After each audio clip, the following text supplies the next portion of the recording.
भगवान नारायण ने उन्हें वरदान दिया कि तुम जिस सिंहासन से तुम्हारा तिरस्कार हुआ था न, जिस पिता ने तुम्हारा तिरस्कार किया था वही तुम्हें सम्मान देगा और तुम 36,000 वर्ष तक राज्य करोगे और उसके बाद तुम्हें ध्रुव जैसा परम पद प्राप्त होगा।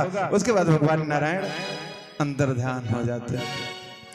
उसके बाद ध्रुव जी का मुखमंडल जो है उस पे चिंता की लकीरें आ गई।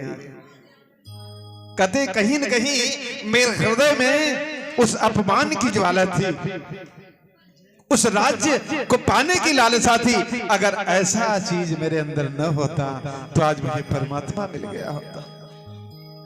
मुझे इतने दिनों की यात्रा करनी पड़ेगी। सोचते हुए चलते हैं, किंचित मेरे हृदय में ऐसा विचार क्यों आया। इधर उत्तानपाद सुनीत के नेत्रों से आंसू गिर रहा है कि मैंने अपने बालक को रोका नहीं। सुनीति ने कहा मैंने अपने बालक को रोका नहीं, ऐसे शब्दों को कह दिया। तो उस समय उनको सांत्वना देने के लिए वहां कौन पहुंचता है। कहते श्रीमन नारायण नारायण नारायण श्री नारायण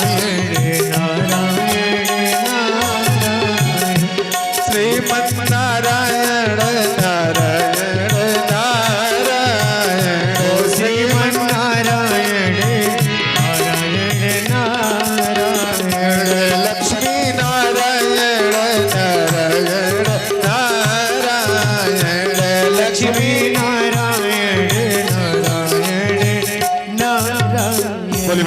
भगवान की नारद जी पहुंचते और कहते धन्यवाद तुम बड़भागी हो। कहते तुम बड़भागी हो कि तुम्हारा बालक भगवान का वर पा करके लौट रहा है। उसके बाद रास्ते में उत्तानपाद ने फूल बिछा दिया। कहां तिरस्कार हुआ।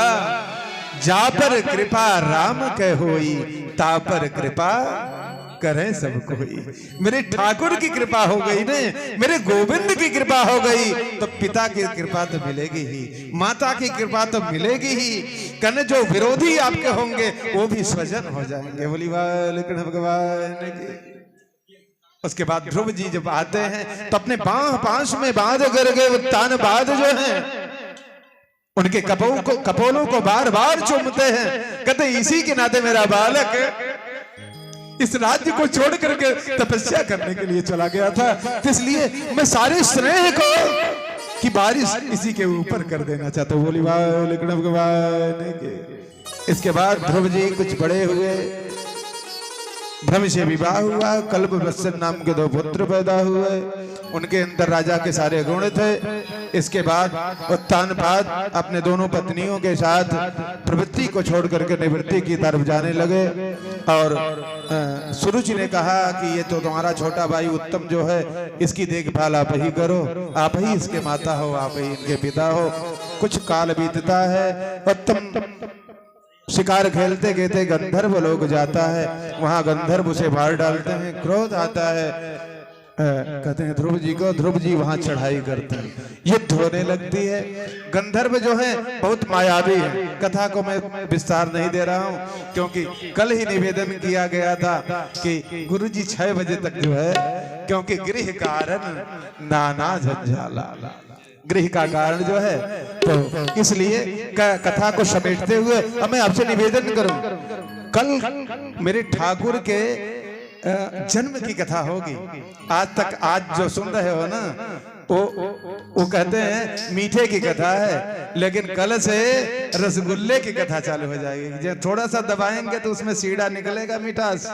तो कहते हैं कल मेरे ठाकुर का प्राकट्य होगा, तो कहते हैं सठौरा आदि की व्यवस्था यहाँ होगी। आप लोग बड़े प्रेम से कहते हैं साधारण बच्चे का जन्मोत्सव संस्कार तो सब करते हैं। आज मेरे ठाकुर का, कल मेरे ठाकुर का प्रादुर्भाव होगा, आप लोग जरूर आइएगा। बोली बालकृष्ण भगवान। मैं निवेदन कर रहा था कि उसके बाद युद्ध होने लगती है ध्रुव जी का, तो वो मायावी थे। आकाश मार्ग में सर्प की तरह छा जाते हैं, जैसे घटा होता है, मुख फाड़ करके जो है ध्रुव जी की तरफ बढ़ते हैं। देवता गण ऊपर से युद्ध देख रहे थे कि जैसा देखें ध्रुव जी युद्ध कैसा लगता है। बोली कृष्ण भगवान की। इसके बाद ध्रुव जी ने नारायण अस्त्र का प्रयोग किया, सारे माया के जो सर्व थे वो समाप्त हो गए, अस्त्र समाप्त हो गया। उसके बाद यक्षों का वध करने लगे। यक्षों का वध जब करने का लगे तो महाराज मनु, इसके बाद कुबेर वहां पहुंचते हैं और